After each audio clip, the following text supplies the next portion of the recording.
अब हम लोग 9वें अध्याय के 8वें श्लोक में प्रवेश कर रहे हैं।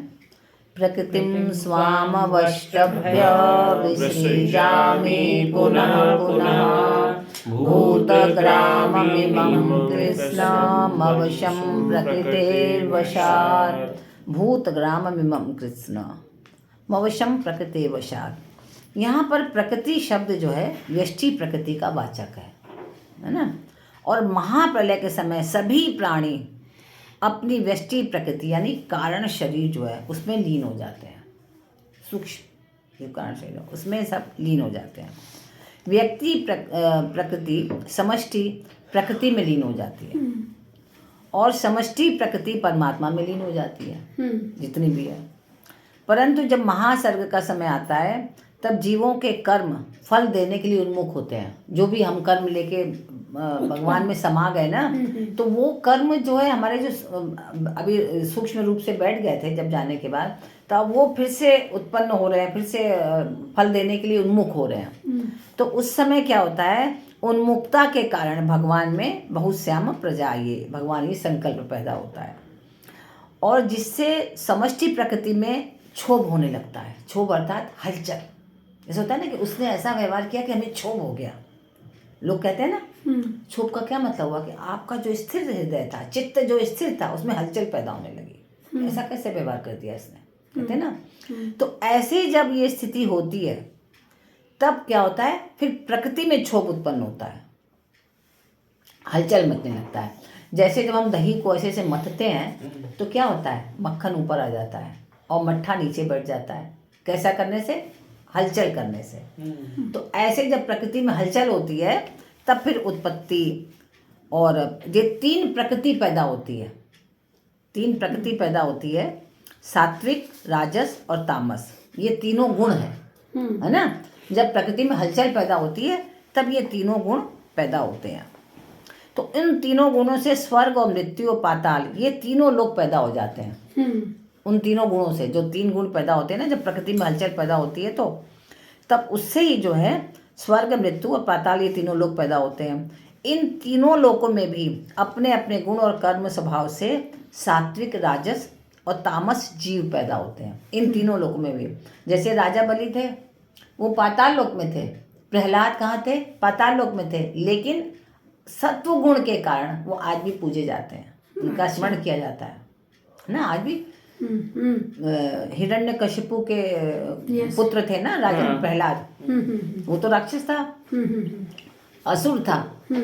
तो लेकिन उन्हीं के पुत्र थे प्रहलाद, जो निरंतर प्रभु का चिंतन करते रहते थे। तो वो अपने सत्कर्मों के कारण भले ही पाताल लोक में है, लेकिन फिर भी वो वहाँ पर प्रधान, सत्व के प्रधान के कारण बहुत उच्चित ऊंचाई की ओर अग्रसर हुए। आज भी उनका स्मरण किया जाता है। तो कोई सत्व प्रधान है तो कोई रज प्रधान है और कोई तम प्रधान है। ये जीव जो है महाप्रलय के समय लीन हो गए थे, सभी जीव जितने जो भी हैं। तो तत्वतः प्रकृति का कार्य प्रकृति में लीन हो गया था। आप क्या लीन हुए, प्रकृति का ये कार्य था, प्रकृति में लीन हो गया। और परमात्मा का जो अंश है चैतन्य, तो चेतन समुदाय परमात्मा में लीन हुआ था। जितनी भी चेतनता सबकी है वो परमात्मा में लीन हो गई। परंतु वो चेतन समुदाय अपने गुणों और कर्मों के संस्कारों के साथ परमात्मा में लीन हुआ था। जिसके भी जो गुण थे, किसी में सत गुण, किसी में रज गुण, किसी में तम गुण, किसी में सत रज, किसी में सत तम, ऐसे तो सब अपने गुण और कर्मों के अनुसार परमात्मा में लीन हो गया। तो परमात्मा में लीन होने पर भी वो मुक्त नहीं हुए।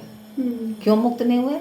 क्योंकि अपने अपने कर्म बंधनों से वो बंधे हुए थे ना। सब अपने कोई राग द्वेष के कारण, कोई अहंकार के कारण, कोई ममता के कारण, वो सब अपने अपने कर्मों के कारण बंधे हुए थे। तो परमात्मा में लीन हुए लेकिन मुक्त नहीं हुए। अगर वो लीन होने से पहले अपने गुणों का त्याग कर देते, जो भी हमारे अंदर अच्छा या खराब गुण या अवगुण है, अगर हम अभी से त्यागना प्रारंभ करें, अभ्यास करें, क्योंकि सहज नहीं है। जितना कहना आसान है उतना उसको अनुभव में, अपने कार्य में डालना बहुत कठिन है। तो अभी अभ्यास करें हम निरंतर, कि जो भी कमियां हैं उसको हम त्यागें, उसको अच्छी प्रभु में ही समर्पित करते रहें हर समय। तो परमात्मा में लीन होने पर भी वो मुक्त नहीं हुआ। अगर वो लीन होने से पहले गुणों का त्याग कर दे तो क्या होगा, परमात्मा में लीन होने पर सदा के लिए वो मुक्त हो जाएगा, है ना। तो कई बार तो होता है मनुष्य मुंह से तो कहता है अरे हमने तो कुछ भी नहीं, हम अपने ऊपर लेते ही नहीं है, सब कुछ परमात्मा पे है, लेकिन जरा सी कोई लगी और फिर हा हा हा हा हा शुरू हो जाता है ना। क्योंकि वो केवल वाणी से कह रहा है, वो उसका अनुभव करके नहीं कह रहा है।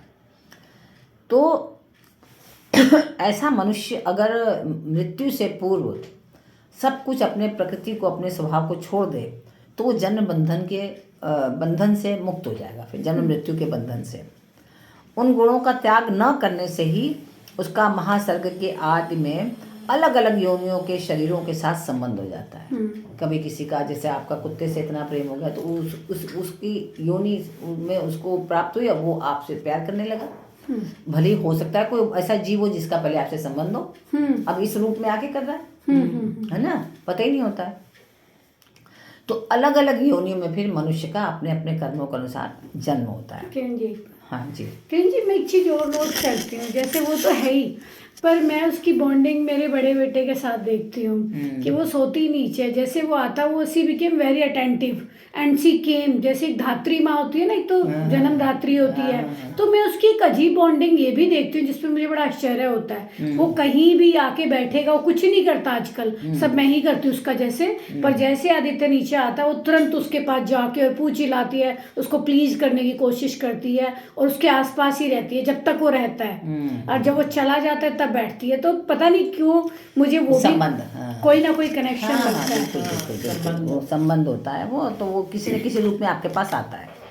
तो अलग अलग योनियों में जन्म होने में इस चेतन समुदाय की व्यष्टि प्रकृति अर्थात गुण कर्म आदि से माने हुए स्वभाव की परवशता ही कारण है ना।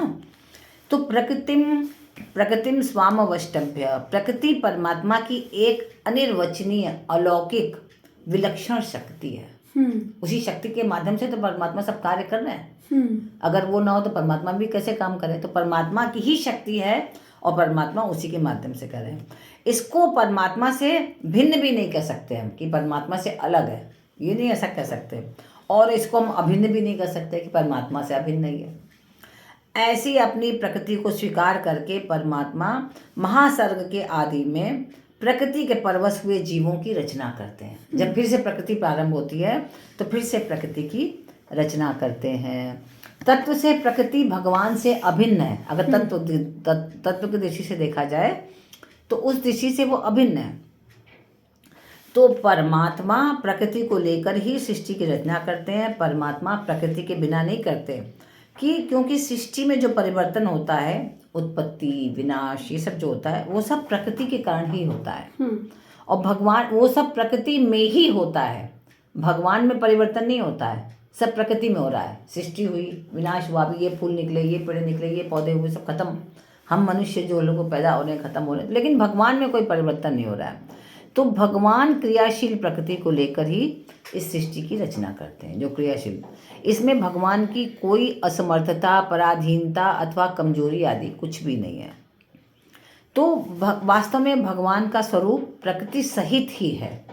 भगवान को प्रकृति रहित मानना उनको एकदेशीय मानना हो जाएगा कि हम भगवान को प्रकृति से